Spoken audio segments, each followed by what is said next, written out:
Based on my tone, my body language, my actions, I can walk into a meeting room and I can either suck the energy out of the room and watch people go back into their shell, or I can help spark energy, motivate people, stimulate people to come up with better solutions where they feel like they can speak up and take risks.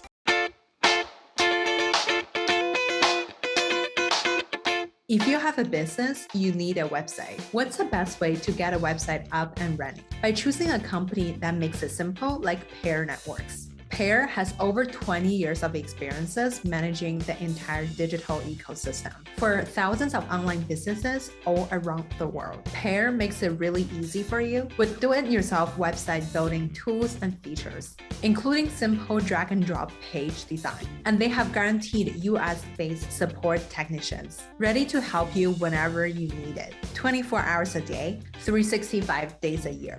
Right now, when you sign up with Pair Networks, you will receive 1 free month of web hosting. See for yourself how easy it is to build your website for free. That's pair.com/grace to get started today.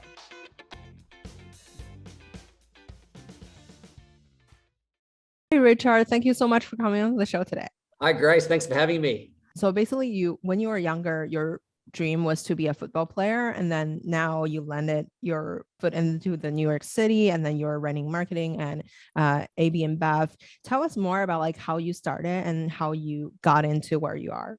Yeah, that's right. Growing up, my big dream was to play football in Australia like so many other kids, but unfortunately I wasn't good enough, and I didn't get drafted when I was coming out of the under-18 competition.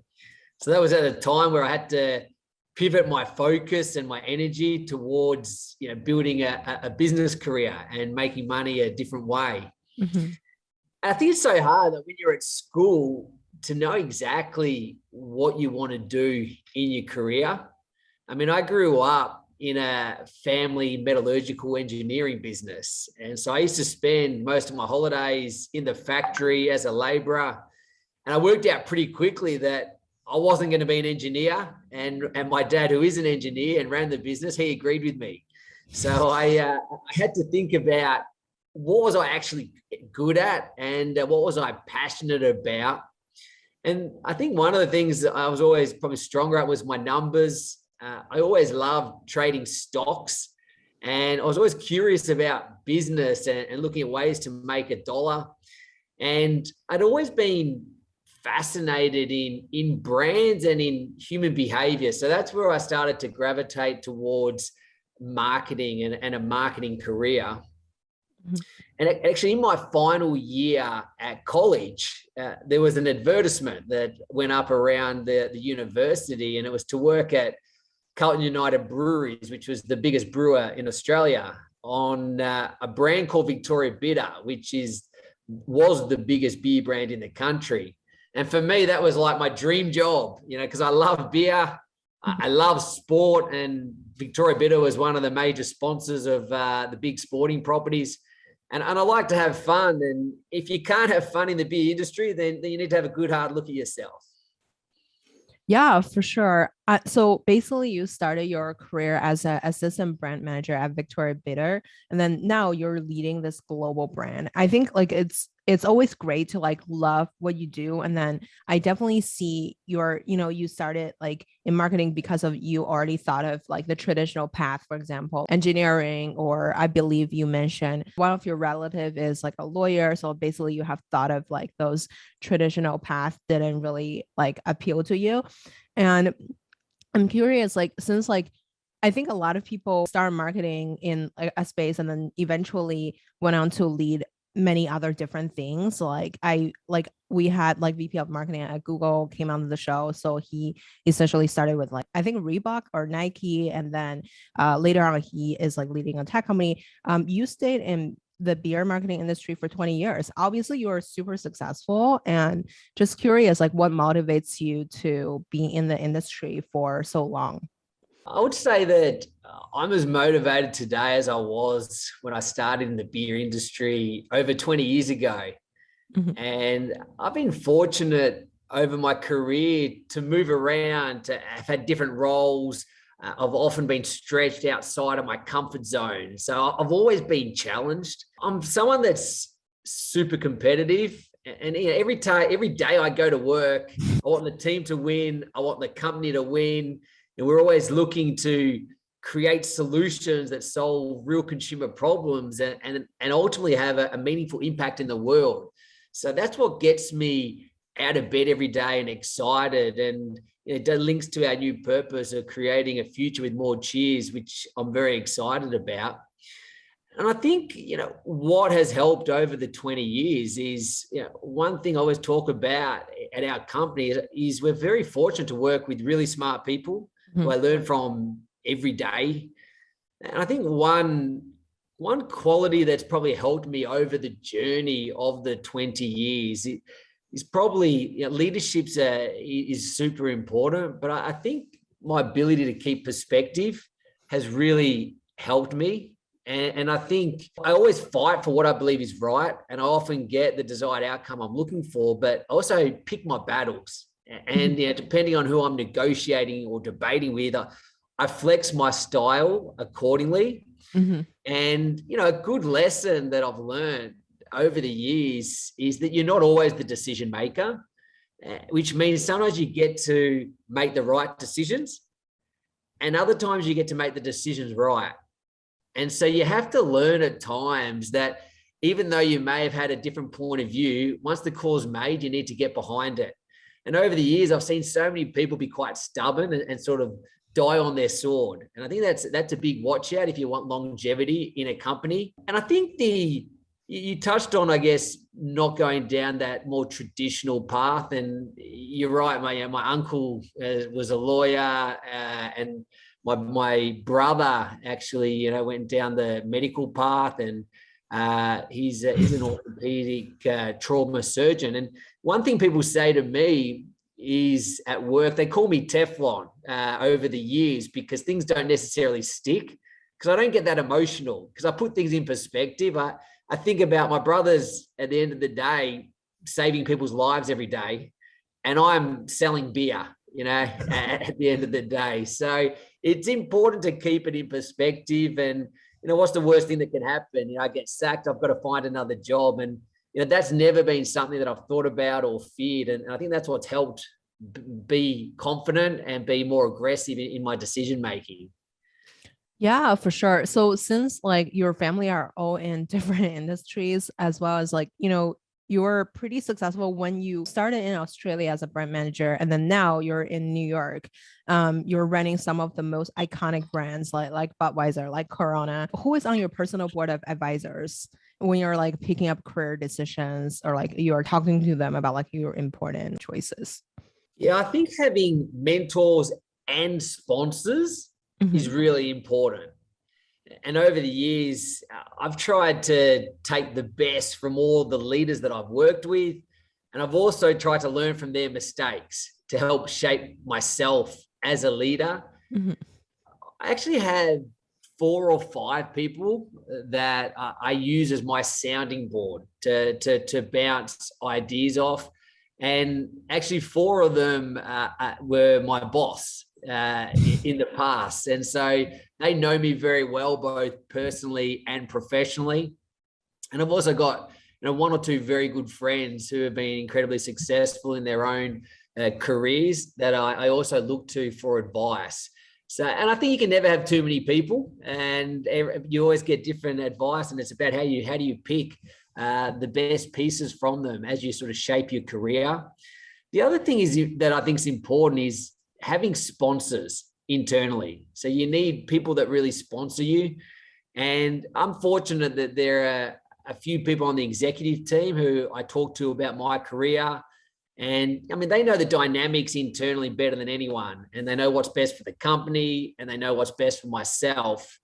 And I'm also fortunate to have a very good relationship with my boss, who's the global CMO, Pedro Earp, who's an outstanding marketer. And I trust him implicitly. And so I know he's always got my best interests at heart. So having a sponsor internally is critical. And then one thing I would say, just advice for people, I think, as they work through their career, is you need to manage your own career. You have to be proactive. Don't just sit back and wait for things to happen. I mean, very early on in a role, I will often ask my boss, so what's my mission? What do I have to deliver so I can be promoted to the next role? But as you get closer to the top, it often takes longer to deliver your mission. And sometimes you have to be patient until that next opportunity comes about. But in the meantime, my advice is just don't get distracted, focus on delivering results, and those opportunities will come.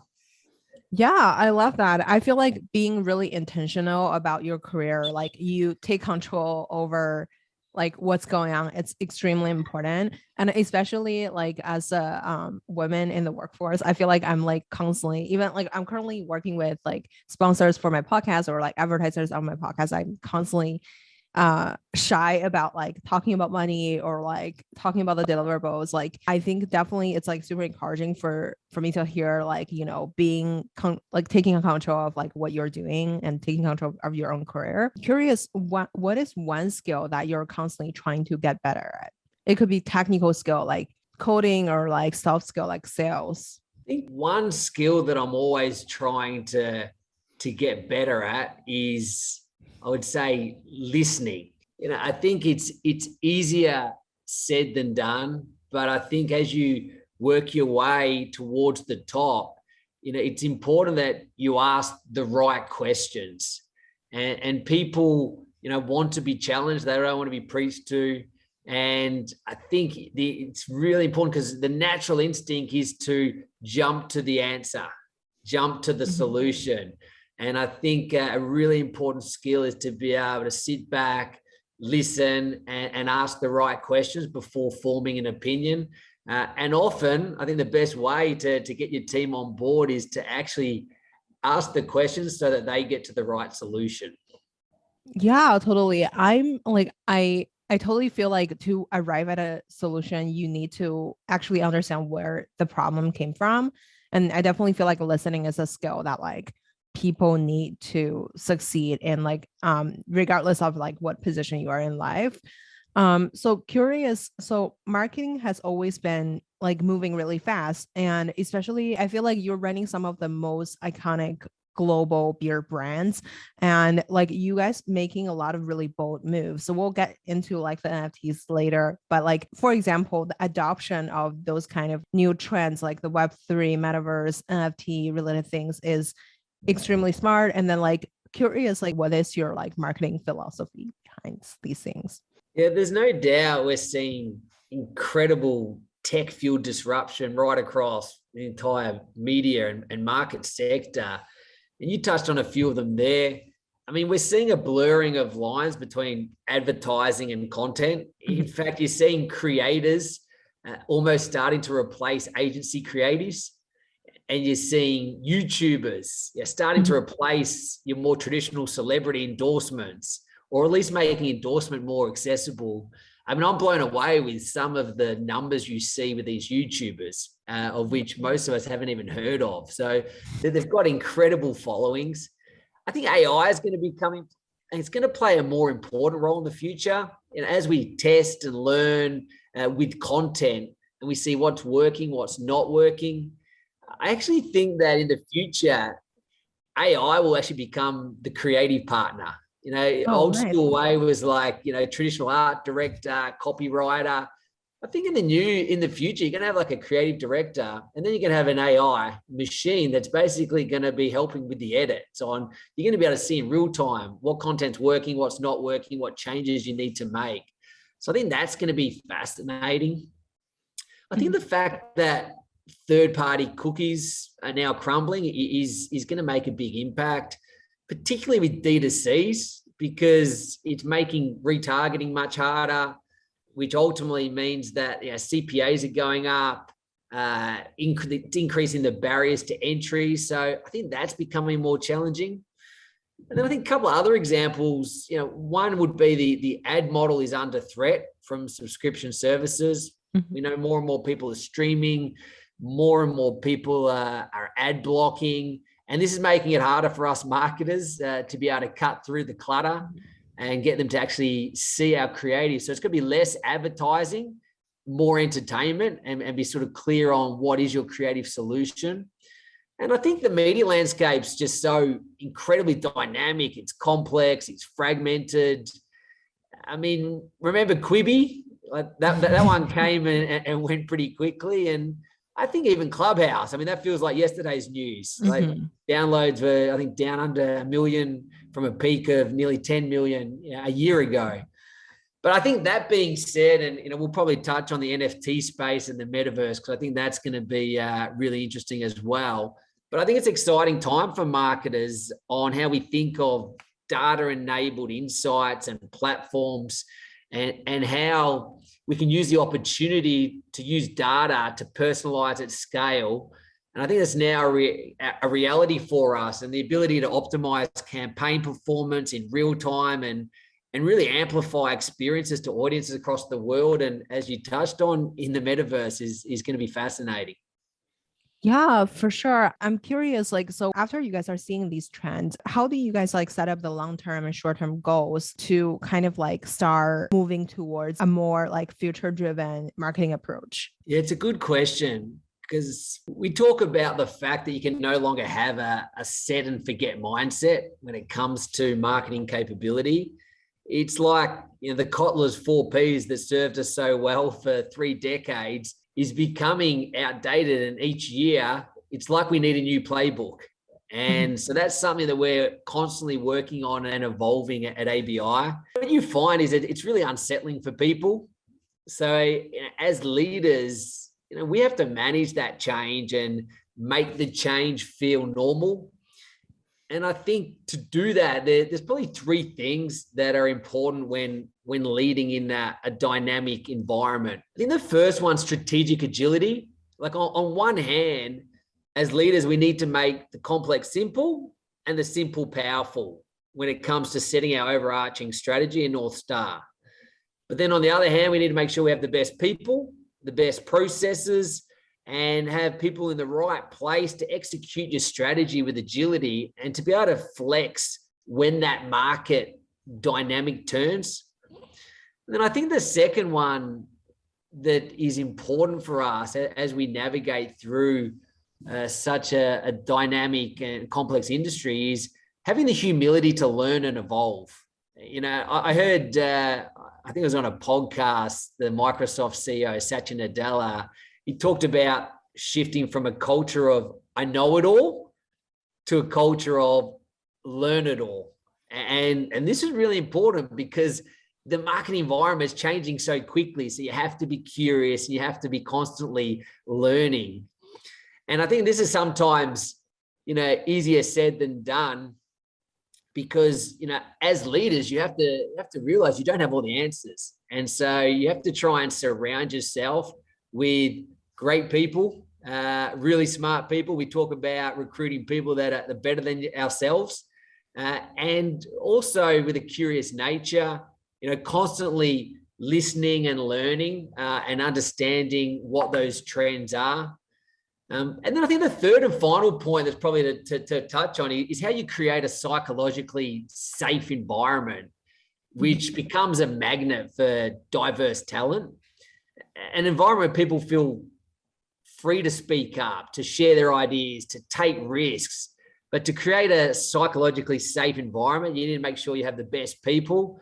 So we spend a lot of time on our recruitment, but I think they're probably the key as you navigate yourself through the difficult challenges. When it comes to actually creating any initiatives, because since you're a leader in marketing in your company, when you are making plans, do you think of like are you gonna be revenue focused, or like would you be more focusing on like the long-term impact? And when it comes to like making these bold marketing moves, a lot of times like maybe it won't really turns out to be the most money making moves for the business. How do you come up with the steps to implement into your daily life? The answer to that is we focus short-term and long-term.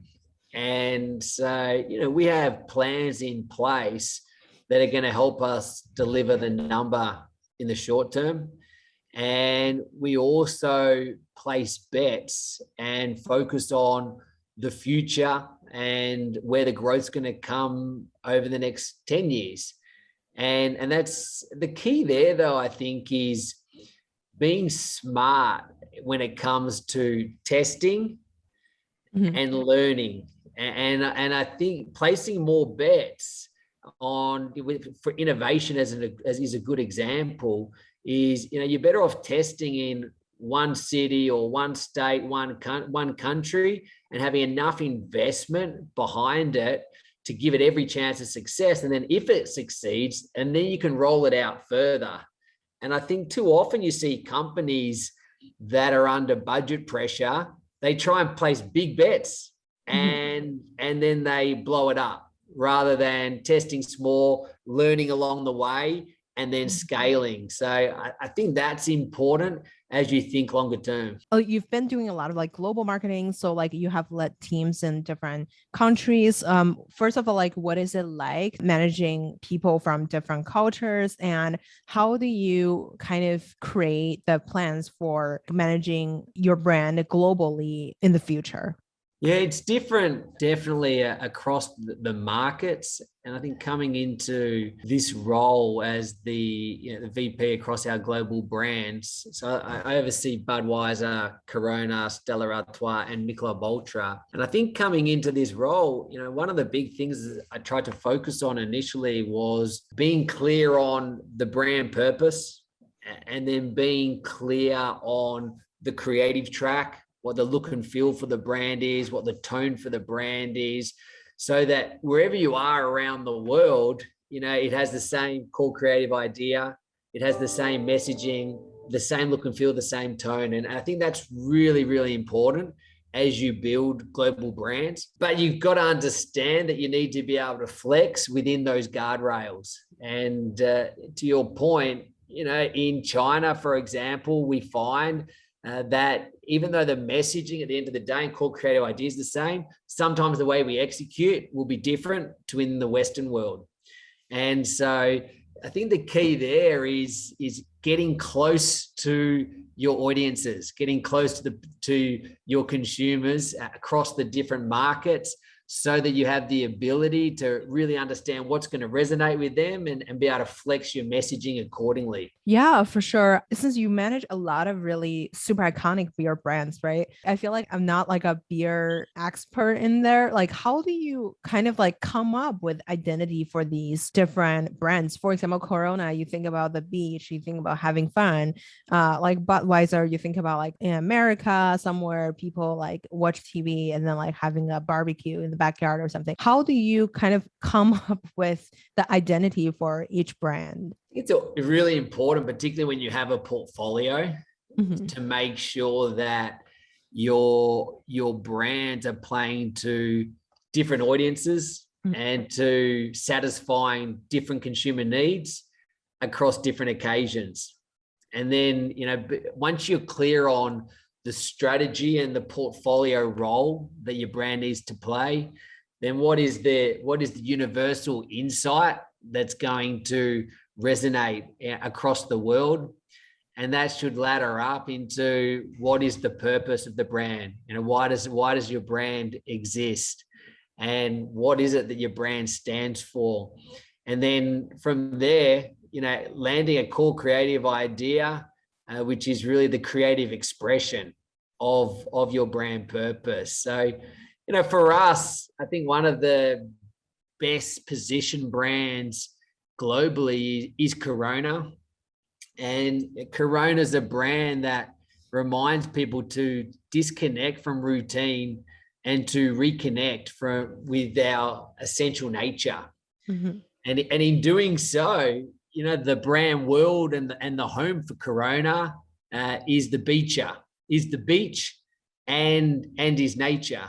And so, it's outside where we live again, because it actually all comes back to, when you think about it, we spend over 90% of our lives indoors because we're either sleeping or we're working. And so people, when they open a Corona, they put a lime in the Corona bottle, it gives them that feeling of being transported to paradise. That's so funny. So since like each beer have the identity and that have different purposes, curious, like at the beginning, how do you guys come up with what is this brand like? Because after tasting a beer, I can think of a lot of things, right? I can think of, simply maybe like indoor playing video games or like, how do you kind of like create that kind of strong brand message? I think what you find is consumers don't know what they don't know. So you have to lead them strategically to the direction that you're heading in. And I think, Michelob Ultra is a good example where we know that health and wellness is a mega trend. Mm-hmm. It's universal. It's relevant all around the world. And, when people are thinking of beer, like you said, some people sort of think about, beer just watching sports and not being necessarily a healthy option. Whereas Michelob Ultra, plays into that and focuses on being low carbohydrates, low calorie. So it's an alternative for those people that live an active lifestyle, those people that are more conscious of their carbohydrates and calories. And so, we create a core creative idea around it's only worth it, if you can enjoy it. And so it's a little bit like you can have your cake and eat it too. You can have the beer without the carbs and calories, and you can have the fun and not necessarily worry about, the weight gain that people perceive. Oh my God, I love that messaging. Since you guys have so many different brands each year, like, do you guys spend like the same amount of like time and effort and resources into each brand, or is each brand functioning separately? It's a portfolio play. So we have a look at what is the biggest opportunity for the company, what is the portfolio of brands to win the game, and then based on the role each brand needs to play, we need to make sure that we allocate resources accordingly. And that's usually based on your biggest priority, where your growth's going to come from, through to your smaller bets that you're placing, which you need to build to become big brands in the future. Since you mentioned about like, there's like a health conscious beer, what do you see as like a trend shifting towards like millennial and Gen Z? Do they drink differently than the past, or do you feel like they're focusing on different things or like different taste palette? Yeah, you sort of see with the millennials and Gen Z that they don't necessarily like as much the stronger bitter beers, and so you see easy drinking style of beers being very popular around the world. And then in the United States, we've seen a big trend towards the seltzer craze, which is we've got Bud Light seltzer, Michelob Ultra seltzer, that's even easier drinking. And also for those that are more health conscious, where it's less in carbohydrates and less in calories. And so there's definitely a trend towards that. And interestingly, you also see a trend towards moderation at times. And, we've got offerings as well when people are looking to moderate. So we actually launched just recently in Canada, Corona Sunbrew, which is infused with vitamin D. But Corona Sunbrew is at zero alcohol. So for those people looking to moderate, it's a perfect alternative. And we have the same with Bud Zero and Stella Artois Liberté, which is zero as well. So we have offerings for different needs across different occasions. So since like I saw you speak with Gary Vee on the NFT NYC panel, can you talk about the plans that like ABI will be like placing in the NFT bets, or like what are some like interesting things that will be happening in the space for your company? Yeah, that was a fun panel with Gary. Lots of good questions and provocations. I think in the NFT space, we're really bullish at ABI. We see NFTs as a big opportunity in the future. I mean, the reality is as you know, it's still very small today, but it has a very engaged audience. But we do think it has the potential to be much bigger in the future. Mm-hmm. I think when I look about, if you reflect on your marketing career, when I first started, it was very much a one-way conversation with people, with traditional media and sponsorship activation. Mm-hmm. And then it became like a two-way relationship through social media platforms. And it gave people an opportunity to get closer to your brands. And now NFTs actually allow people to get even closer to brands and even a level of ownership, whether that's digital art, digital memorabilia, access to experiences. And I actually remember Gary V talking to us in one of our earlier meetings we had with him. And he spoke about the digital wallet becoming the new social currency. And I think he's right. It's going to be a way for people to express themselves in the future, a way to get to know people even better. I think seeing someone's digital wallet in the future, it's going to be like walking into their home.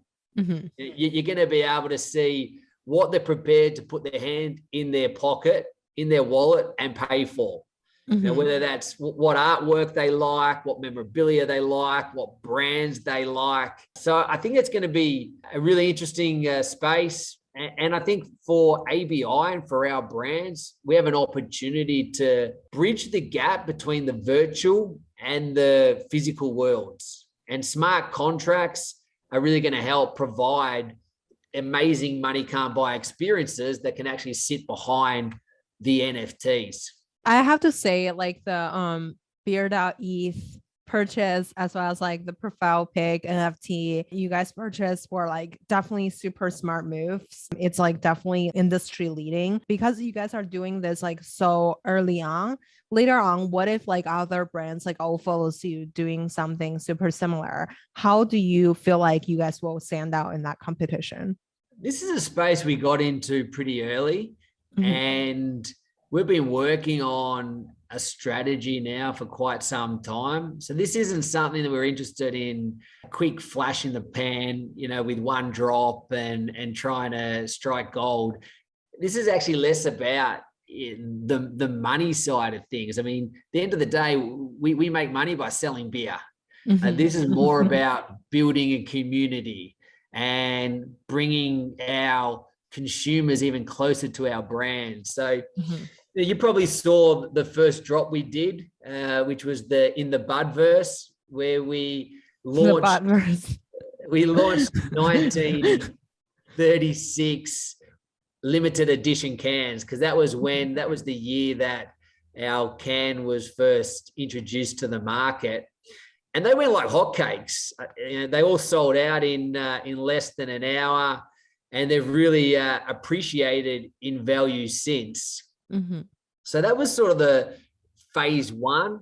And actually, it hasn't been announced yet, Grace, but we have the Bud royalty drop, which goes live next week on the 21st of January.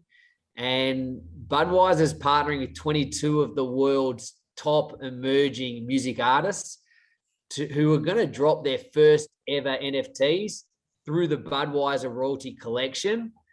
And so these NFTs allow fans to support artists directly and potentially unlock exclusive experiences with them. So I think that's going to be a really exciting one. So I'm curious, like ABI has like been there for a long time, and I feel like beer is like a traditional business. And how do you convince your team to see the future with you? Because I think it's really bold to like believe in NFT when when it was not a thing. So you guys were like the first top player in the space. And then how do you explain it to your team in a team meeting to be like, hey, we're buying beer.eth and then we're going to change our Twitter profile picture to a cartoon?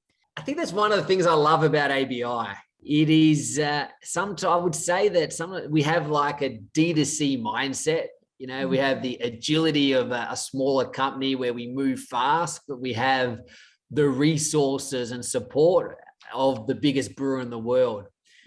And, you know, because we're always being curious and we're looking at trends, this opportunity came about, and it actually kicked off with our team in Europe, who launched with Z Racing, and we had the Stella Artois sponsorship, and we gave away a number, or actually sold a number of Stella Artois virtual horses in Z Racing, and that was a big success. And so that really was when we first tipped our toe in the water, and then we saw it as a big opportunity. And credit to our global CMO, Pedro. He's a visionary. He's always on the forefront of these trends. And we had a drink with Gary, Pedro, and myself, and discussed the opportunity. And I was sort of laughing with Gary, saying, he was talking about VFriends, and I was like, Gary, if you can make that sort of money, out of VFriends and have that sort of success and the way you built your community, surely with our brands like Budweiser, this is a massive opportunity for us. And so that sort of kicked off the conversation. And then we got one of our stars involved, Spencer Gordon, who's been heading up the team, and we partnered with Vayner NFT. And now we've got a plan across both Stella Artois, Corona, Michelob Ultra, as well as Budweiser, which we're really excited about, that we're going to roll out this year. So I'm so impressed by how fast you guys move as a team. And then this is definitely super forward thinking. Curious, after people are coming out of the pandemic, what would you say would be the trends moving forward with the beer industry? I think we saw the COVID really accelerate trends that were actually even emerging pre the pandemic. For example, the shift from out-of-home consumption to in-home consumption, the shift we've seen from trading people up from core to premium offerings, and also the shift to the D2C channel has been huge. And for us, it was like our long-term plans became our short-term plans overnight. And because we had the confidence that the changes that we were seeing in consumer behavior were here to stay, we actually saw it as an opportunity to fuel our transformation agenda and double down on some of our big bets, like our e-commerce and D2C businesses. And then I think in a similar way, from a brand perspective, the pandemic once again showed us that the way to earn the respect and trust from our consumers is through actions. And we really focused at the time on how we can help people in the community, from building hospitals in some markets, making hand sanitizer, filling oxygen tanks, supporting restaurants. We even had a very successful live streaming music concerts out of Brazil. And so I think that's what we want to take forward with us. The philosophy of action, not ads, is something that I believe, is really going to endure post the pandemic. And we need to constantly remind ourselves at the end of the day, when we're creating work and creating solutions that solve real people's problems, are people going to care? That's what we care. Are people going to care? Is this going to make an impact, or are we just marketing to ourselves? And that's always a good reminder to have. I love that, action, not ads. Who think of these phrases? They're so catchy. So yeah, I definitely heard about you guys donated to a hospital overseas, and then you guys were creating a lot of hand sanitizers when COVID just started. And then I feel those are just such great moves. It's a marketing without marketing. It's also doing really good things for the society. Marketing have a lot of high turnover rate. I believe you speak on the other podcast. It was 12 years. There was 12 different CMOs in a particular brand. And then eventually you came in. Curious, how do you stay competitive and then having the longevity in this space? Now you're starting to make me feel old, Grace. Throughout my career, I guess there's been a few things that I've tried to focus on. I think firstly, one thing that I think is important for longevity is staying fit. I try and exercise every day because I think that helps to have a healthy mind by staying fit. And I know it's sometimes hard to do, but getting up extra earlier to do exercise, I found really important. I think over the years, there's a few things I've tried to focus on. One is obviously being super curious and always trying to learn from really smart people around me. But one thing I think is underrated is the importance of building strong cross-functional relationships across the business, because people are more likely to help you if they have a good relationship with you. And I think there's no better way to build that relationship than over a beer, where people are a bit more relaxed, they let their guard down. So I've always invested time in relationships. I think that's really important. And in global roles like what I'm in, when you're building global brands, and we touched on it earlier, when you need consistency around the world with consistent creative tracks and consistent core creative ideas, you actually need to be comfortable that you won't keep everybody happy across the world. And at times you need to be comfortable having conflict and not being popular. And having said that, I mean, I try to always make sure that we focus on the business problem and never make it personal when we're having these debates, because at the end of the day, we're on the same team. So I think that's really important. And then the last thing I would say, and it's something that I think about every day, is the power of energy. And I often say to my team and to my family and my 3 kids, I say that life's not easy, life's not fair, but every day when you wake up, you have a choice to make. Are you going to be an energy giver or are you going to be an energy sucker? And they're both as powerful and as infectious as each other.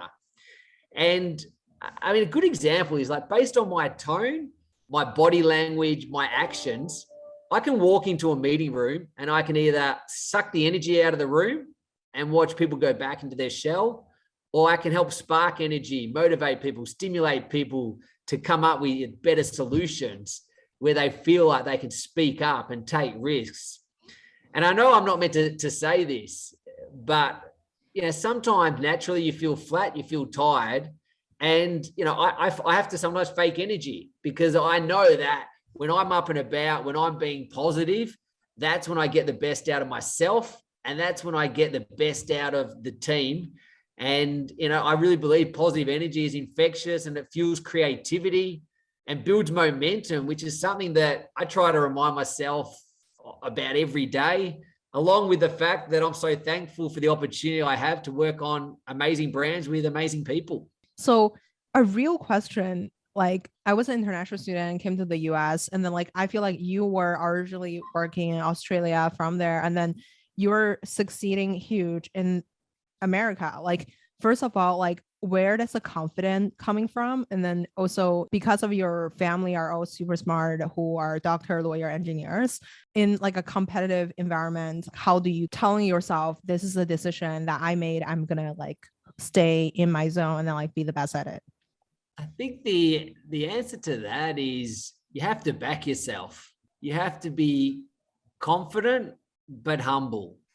And I think if you're confident in yourself, but you remain humble, and then you surround yourself with really smart people, you have people in your team that are better than you, and then you can help lead and make the whole team shine. I think you set yourself up for success. And I think the other thing is not having the fear, of failing and the fear of losing your job. That's why I think keeping perspective is so important. And then that gives you the confidence to really back yourself, to take risks, and to really set yourself apart and set your team up for success. What's in this beer business that you're so passionate about? What about this business made you stay? I love the industry and I love the company, because we talk about dreaming big to create a future with more cheers, and I think that's really powerful. And every day we come to work and we can dream big, and if you've got great ideas, the company will back you in. And I think creating a future with more cheers, I think that's so important.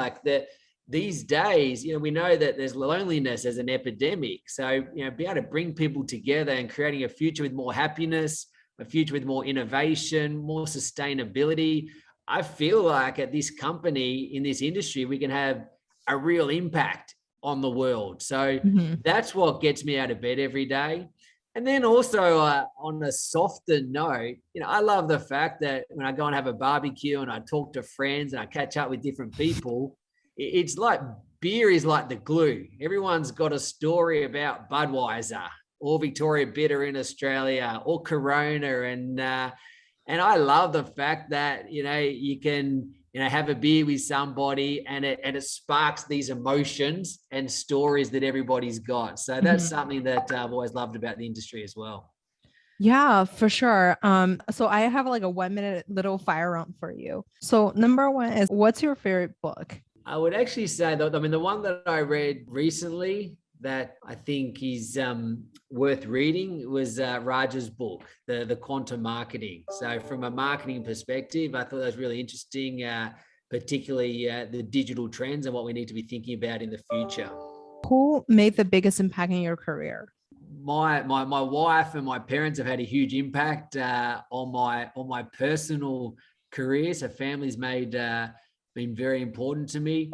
And then from a work perspective, there's not one particular person, but like I touched on, there's probably the 4 bosses that I use as my sounding board, as my personal advisors. They've all had a huge impact on my career, and I've learned a lot from them. And I really appreciate all the advice they've given me. Who would you invite to your dinner party? I would invite Scott Galloway. I'm a big Scott Galloway fan. I think he's incredibly smart, but he's very provocative. And so I'd like to have dinner with him and pick his brains. Where can we find you outside of work? I love my sport. So that's whether it's water skiing, snow skiing. I love my football, tennis, cricket when I was back home in Australia. So you'll see me either sort of playing sport or watching sport.